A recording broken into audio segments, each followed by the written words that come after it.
so I've got another exercise for you guys. This one is imperative because if you're sitting at your desk all day, the bum muscles do tend to go a little bit on holiday, and over a period of time can become very weak without you realizing it. But when you then go off riding at the weekend, you need them. So this exercise will go in and show you how you can strengthen a muscle called the gluteus medius. It's not the big bum muscle, but it's the muscle that lies underneath. And it stabilizes around the hip and the back.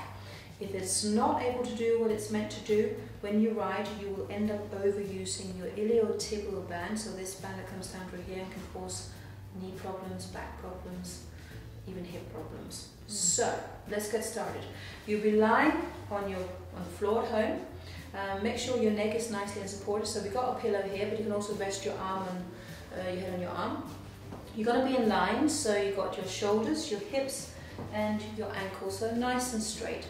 The first exercise, and this is for the gluteus medius muscles, and so we're going to go 90 degrees, knees got to stay in line with your hip, and the only thing that's going to happen is that your foot's going to go down and up.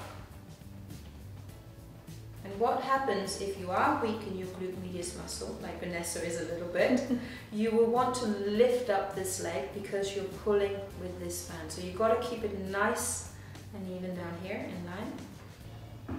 This is the toughest one for you, isn't it? Yeah.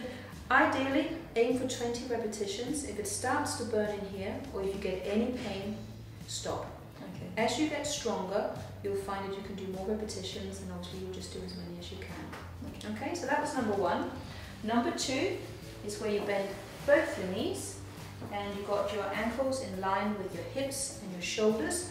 And in Pilates language, this is called the clam. You're not allowed to move your back. The only thing that moves is you bring your knee up and down. And again, you're going for the same repetition, about 20. Just make sure that you don't twist your back as you do the exercise. Okay. You're doing nice and straight, so that's perfect. There you go.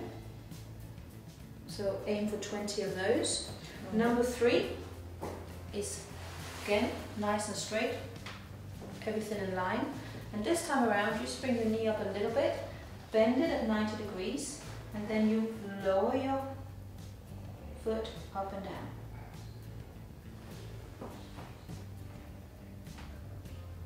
And the interesting thing is that as you're moving this muscle, the gluteus medius muscle, you will be tensing everything underneath. You'll probably feel that you're bracing and pushing your leg into the floor or the couch because you're doing a static stabilization on the other side. So there's two components to this, and more happens than just actually moving the leg. Okay, and the last one is leg right behind you. Oh, this one's got to stay straight, perfect. So leg right behind you. You twist it so the heel is pointing up towards the ceiling. Then you lower the leg straight and then up again. And again, you're going for the 20 repetitions. There we go. And now because the gluteus medius, perfect, because the gluteus medius is a core muscle, it basically works for you 24 hours a day. It'll either work well for you or not so well. By doing these exercises, it means that by the time you've been sitting all week, been doing this exercise on a regular basis, you can do it once a day, you can do it twice a day, depending on how keen you are and how much you feel you need to do it. But it means that when you then go out riding, it's actually going to work for you.